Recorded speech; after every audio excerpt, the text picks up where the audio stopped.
Trekkies and Trekkers. Welcome to this amazing Star Trek podcast on Trek Tuesday. I'm your host Orinda, and together with my co-host Amanda Hopper, we recap every 2 weeks an episode of Star Trek TNG. All the episodes will be recapping chronically following. We will approach each episode with a humor and a feminist look. Today we recap the episode The Dauphin. A listener's note. I just have a new family member, which is a puppy Sprocker Spaniel, so you can hear puppy sounds in the background. Alright guys, let's call for Amanda again. Hello Amanda. Hello. How are you doing today? I'm doing good, and I can't believe, but not this weekend, but next weekend is Christmas. Holy crap. Yeah, That sucker is sneaking up. Oh. Time flies. The I year's know. out when you know it. I know, the year's almost over. Holy crap. I still gotta get something for Mom and Dad for Christmas. I am so slow. I might get Mom another coloring book. I had to say it quietly because I don't think she could hear me through the door if I said it quietly. Yeah, last year, guys, I know a lot of you love Jason Momoa, right? I got her a coloring book last year of Jason Momoa. Okay. She loved it. Good. She's coloring it. Good. So, let's start with the episode recap. And this time we have a very young Wesley Crusher that is falling in love for the first time in his life. So, yeah, we are going to Clavida 4 to pick up Salia and Anya. And what we are going to find out later in the episode is that they are shapeshifters. And I must say, I think this is one of the episodes that has a little bit of a fantasy theme, because if we are thinking of shapeshifters, we are going to think of fantasy stories like the shapeshifters in, for example, Harry Potter. Like the werewolves, those are shapeshifters as well, and the vampires. So. Oh yeah. Werewolves. Yeah, so it was nice to see that they have a little bit of fantasy in this episode. But I must say, yeah, it was a good episode and a very good storyline. But it is, what I find, it was very fast, and it was, they had big gaps of filling, and I was thinking, okay, you should have done a little bit more with that. Although the episode was about 45 minutes, so. Yeah, it was around 40-some minutes long, and it seemed a little short, I found. Yeah. And they could have done more. They could have done more with the episode. It's just, it just went so fast, though. That was the thing. So it seemed like it was shorter. I must say, I really loved the comedy in it with, for example, with Riker, and how he explained Wesley how to talk to a woman, and Guido was helping them with them, and I was laughing. I was, damn it, Riker, you are such a player. I know. Smooth talker. I don't know how many women that man had throughout the series, but he had a lot of women he smooth talked throughout the seasons. Oh, yeah. And got in there just playing along with him, and then Wesley's starting to talk to him. And then I think she told him to shut up at one point, I think. So that, and then you got War. Yeah. That was funny, too. When Worf showed Wesley to growl and to... Oh, God. That's so that weird. Was funny. The women fight. Men read poetry. Wow, okay. That was funny. That was really funny. Yeah. So they came on the Enterprise, and at that moment Wesley was helping Geordi in engineering, and the funny part is Wesley was falling in love for the first time, and he was very out of his mind. He wasn't with his head with his work, and so Salia and Anya came on board, and well, Salia was a very quiet young lady, but she lost the ship's technology, and it was because of Anya that she couldn't do the things she loves. Mm. And that lady, the older lady, you know who she reminds me of? Huh? The older lady, you know who she reminds me of? Of who? Of the woman on Game of Thrones that walked the girl down the street naked yelling shame at her. Oh, yeah, That's who she reminded me of. Shame! Shame! That's who she reminded me of. But I didn't like that old woman. That she was so... And the weird thing is, when she shapeshifted, she got shapeshift in 3 forms. So she got the human form, and she got this little, some kind of a monkey, sweet monkey shapeshift like a thing. Cute little Ewok. Yeah, and then you have the monster version. Yeah, like the evil, like Chewbacca, but in evil form. Yeah, and holy. Yeah, it's just I didn't like her whole attitude, and in one way I can understand that, because she was her guardian, and she the girl was the one of the dauphin. prophecy to get those two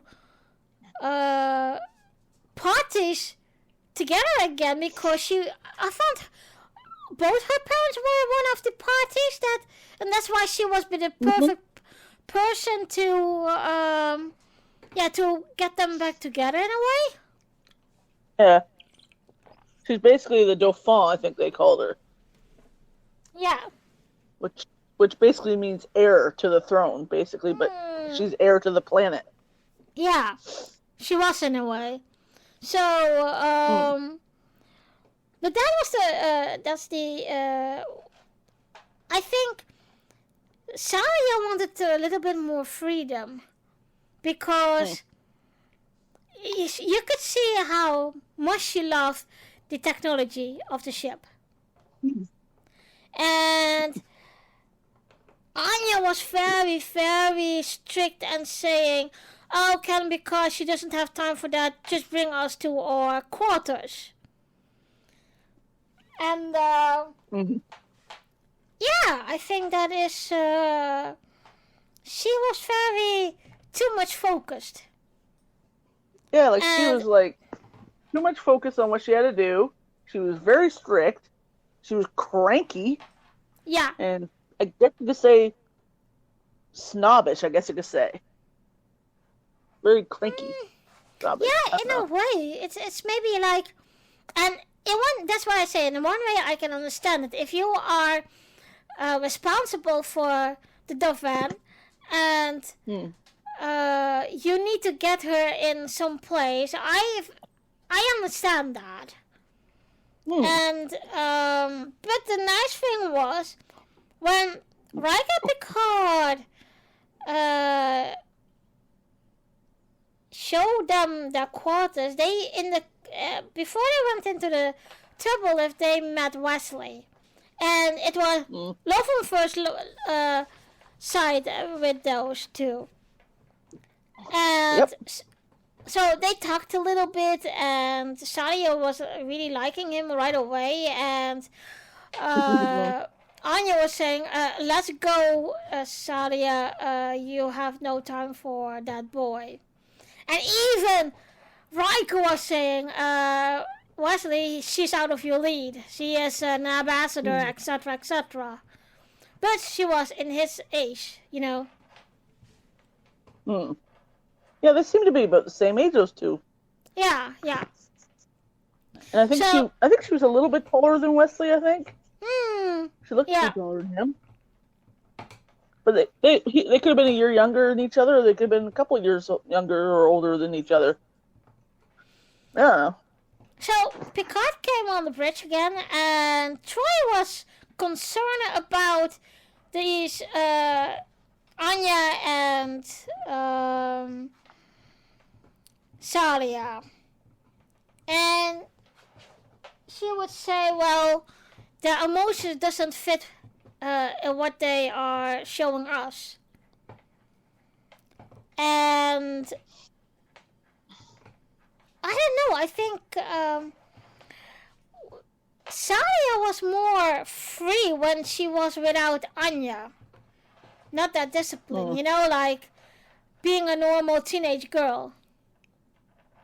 Yeah, like she was more happy than when the older lady wasn't clinging on to her back all the time, and she was having fun with Wesley.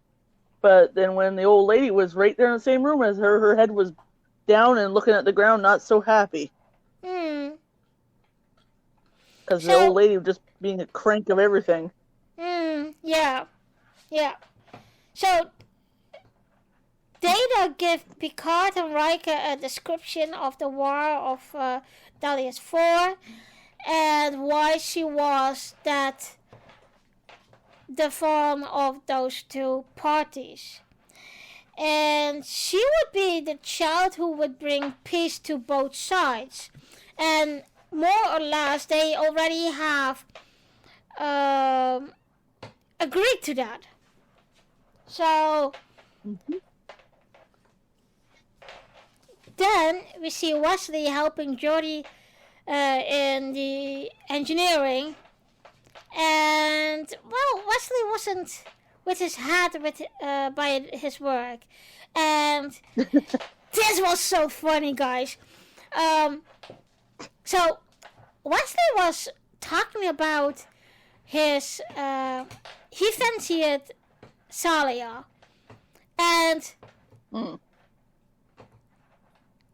of all people that we knew on TNG, the loser of a romantic as Geordi LaForge is giving him romantic advice. And I was thinking, dude, you never get laid in TNG. So yeah, he tried to. Yeah. What was it? The girl he had a fancy for, Geordi. What was her name? I forget the girl's name that Geordi had a fancy for, and he had a hologram program about her. Oh, what was her name? And she found out and she wasn't too impressed. Yeah, Leia. And he had like a holodeck program.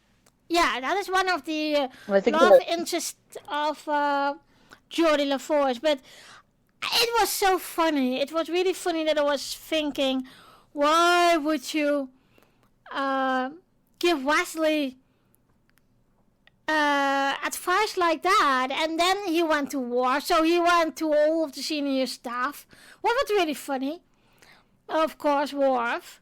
And then he went to Riker, and Riker made a whole theatrical piece of it. And I was thinking, and Guinan had the right answers, and she was daring Riker in a way. Like, Riker knows what to say to everyone. Like, he's been around the block or two.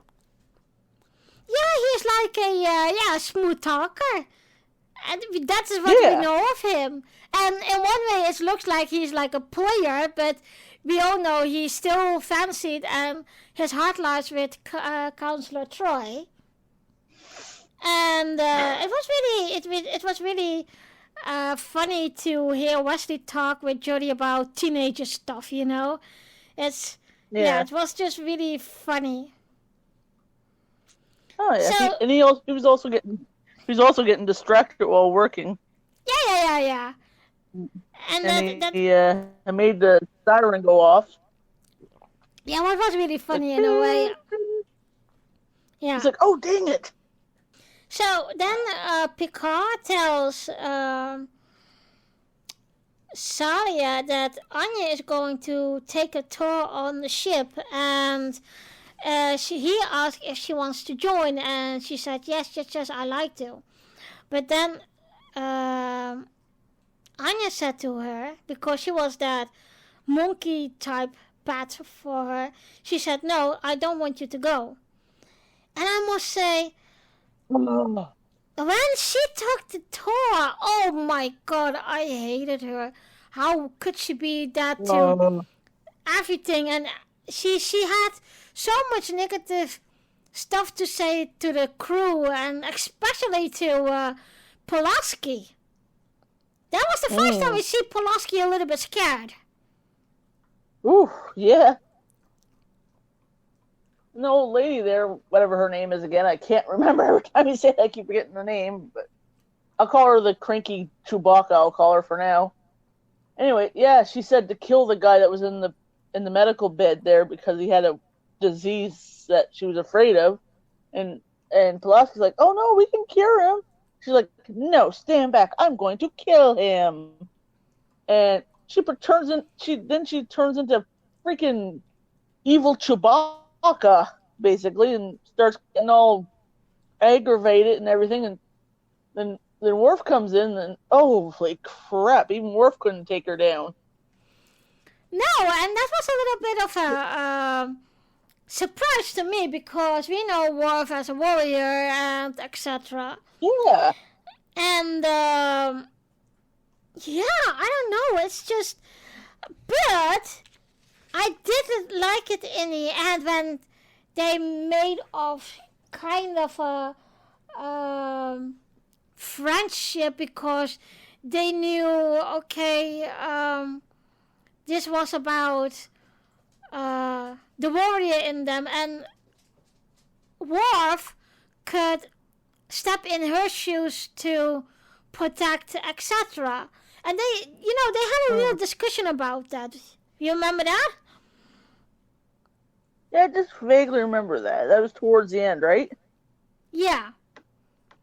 And because I was also surprised that Anya didn't go with Salia to do her duties. And she said, well, I did my duty. I raised you, and I brought you to this planet to be the leader.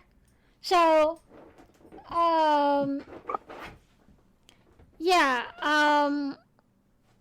She did her duty. Yeah, I did my duty. And then we have, of course, let me see. Oh, yeah. And that is what I didn't like about her too. She talked if she was had more higher in rank than all of them. And she thought she was Miss High and Mighty, basically. Yeah. Yeah. Almost like a space Karen. Yeah, maybe. I don't know. Demanding? Yeah, demanding is maybe more the word of, and that's you can expect it from somebody who has to take care of the dauphin. Mm. So, yeah. next we're going to Wesley and Salia. Salia was visiting Wesley, and Wesley took her to the holodeck, and he showed her different programs with planets, and he told her that they had a discussion, and more that she couldn't live a life she wanted because she was a dauphin, and Sally didn't want to talk about it, and she runs away. And Wesley run after her, and then Anya came into the room, and Sally wasn't there. And she immediately, Anya was calling Cat Picard and saying, well, Sally isn't here, where the hell is she? And she sounded mad. About Oh yeah, about she that. was angry. And Yep. then later again, Sonia went visit Wesley again, and then they went to 10 forward to talk again, etc., etc. And that is the first time she tasted, I think, about something like triple chocolate ice cream or something. It was some kind of a That sounds chocolate so dessert. good. And then they talked about her responsibility to Dahlia's 4, and that she has to reunite those two parties. And oh no, that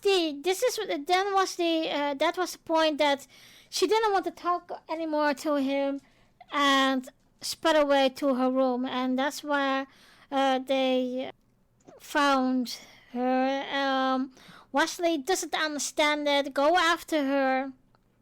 Yeah, then we see Wesley back in the engineering, and LaForge is letting Picard know that he did all his adjustments to the lithium chamber, if I'm correct. I don't know. I don't remember if it was a chamber or something else. There was something with the dilithium. Yeah, something to do with that stuff. I just don't remember what it was. When Geordi did that, Picard said, well, Wesley, reports to my wedding room. So Wesley went to him, and instead of Wesley thinking, okay, I'm did something wrong or whatever, Picard is telling him that Anya is a shapeshifter, so he has to be careful. And at that point, Anya and Sadia have a big discussion about her life, etc. What she didn't like. And then she went visit Wesley again.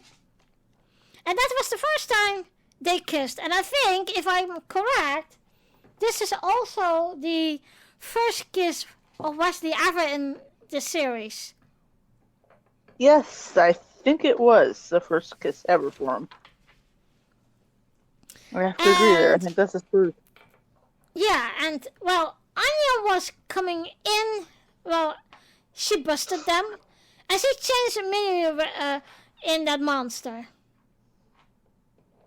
Yeah. And Wesley was standing in front of her to protect Salia, and it looks like that Anya was about to hurt Wesley. And Salia was saying, no, Anya, don't do that. I'm warning you. And then Salia was transforming too. And Wesley was shocked. Yeah, Wesley's face was like, holy mother of God, what the hell? Because he's like, okay, 1 minute she's a really cute girl, next thing I know, she's turned into a crazy Chewbacca. Yeah. Basically. So, yeah, that was a very big shock of him, and I think this was also the time that he felt betrayed, and that he, felt for the first time his heart broken. Yep. So, he couldn't do anything about it, and, they, a little while later, they have arrived at Dahlia's 4, and when Anya told Salia that she didn't come with her because she did her job already, Anya would go alone, and she asked Anya, where would you go? And Anya told her, well, the third planet of the system is my home planet, so I will go back to my home planet. And that was the first time we see her finally relax and open up. What was nice, and also to see, like, Worf was also relaxing, and Worf said, well, I will take you to the transporter room, so come with me. And that was that think that Worf, I don't want to say become friends with her, but he could understand her as to protect Salia. I think they said to each other that they're a worthy opponent, I think they said. Yeah, they did.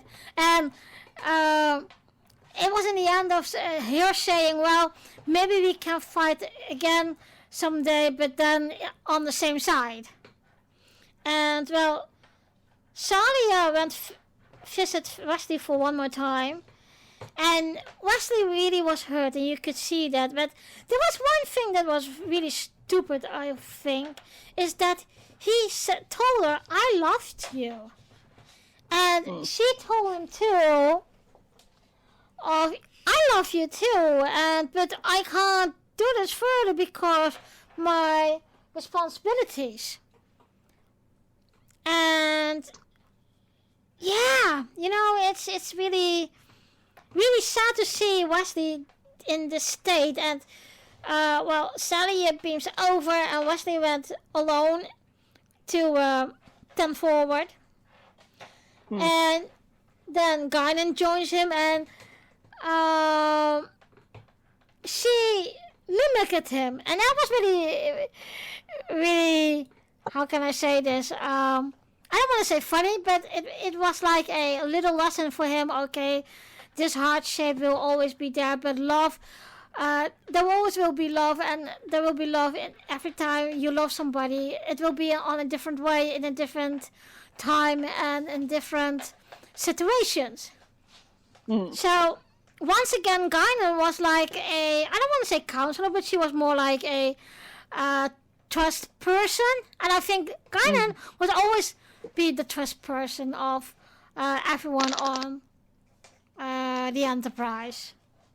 Yeah, but she's there like to give advice, basically. Yeah, it is not like Counselor Troy would do in a professional way. It's more like a bartender. What a bartender would do. Yeah. Basically, yeah. Bartender giving advice type thing. Yeah, and it's nice and it's great, and I think it's how we know God, and that is one of the way I think Guinan was that loved person of loved character in TNG, and I think she's also that loved person in Star Trek Picard. So Guinan was always, I think, a great character to be around, and although and I have said it before, guys, Guinan is a character is that everything she says is important. So she doesn't have that much screen time, but when she is on screen, she is there as a major thing. She always has some kind of words of wisdom to give out. Yeah. So this is also the end of the episode. Amanda, is there something you would like to add?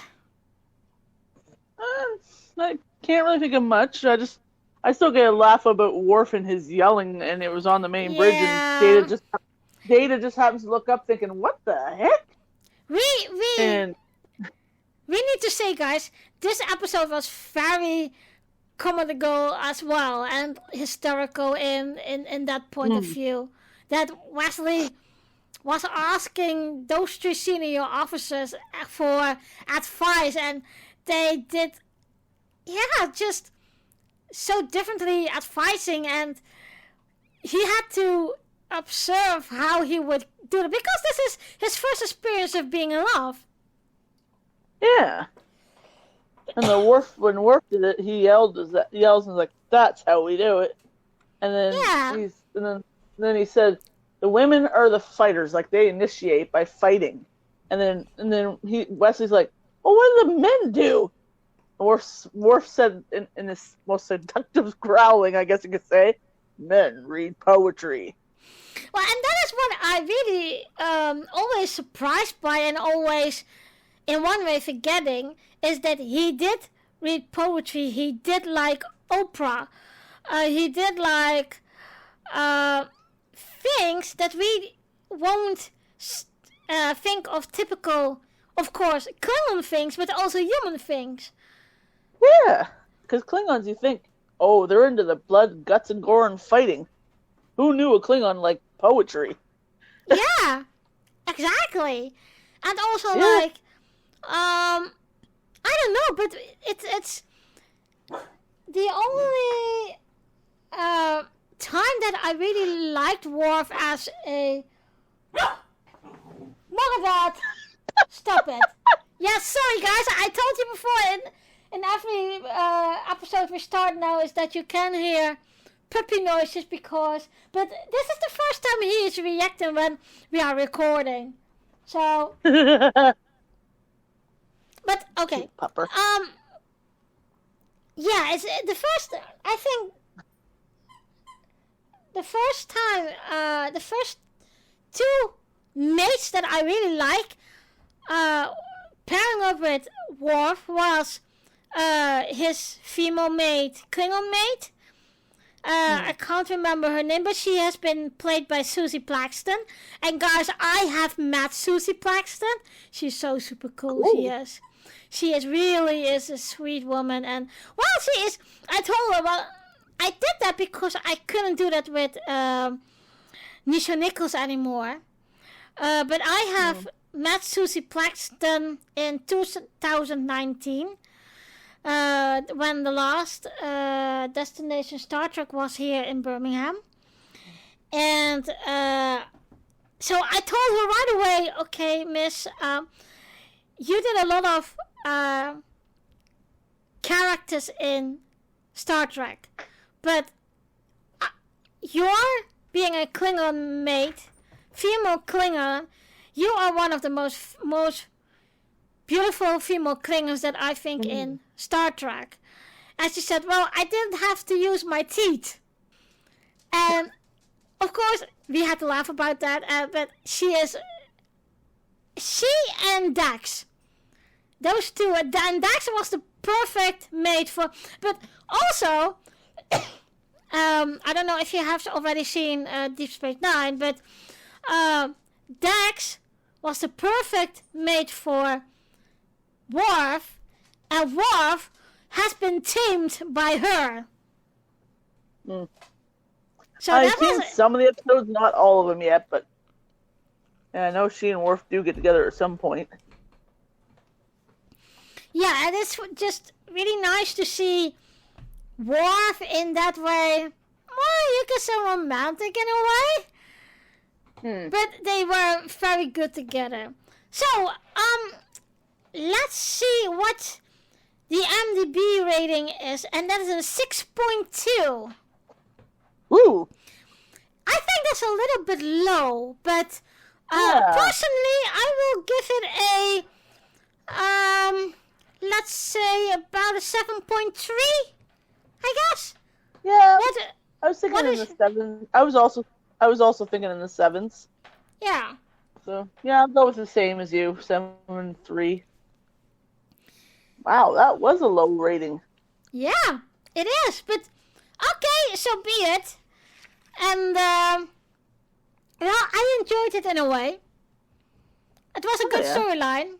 And, of course, Wesley's first crush, so that was nice to see. But not his last crush. Well, guys, this was the last episode for this year. The year has gone fast. I can't believe we already are at the last episode for this year. And Amanda, we have to congratulate ourselves because we are making this podcast for 1.5 years right now. So it's been 1.5. I thought it was full 2. I thought. Yeah, it's a 1.5 because we started in like Mayish somewhere. Oh, okay. So, yeah. But I think because we are so loyal to the whole podcast thing and watching all those episodes and talking about it, I think we have to applaud ourselves. So Applause for yourself.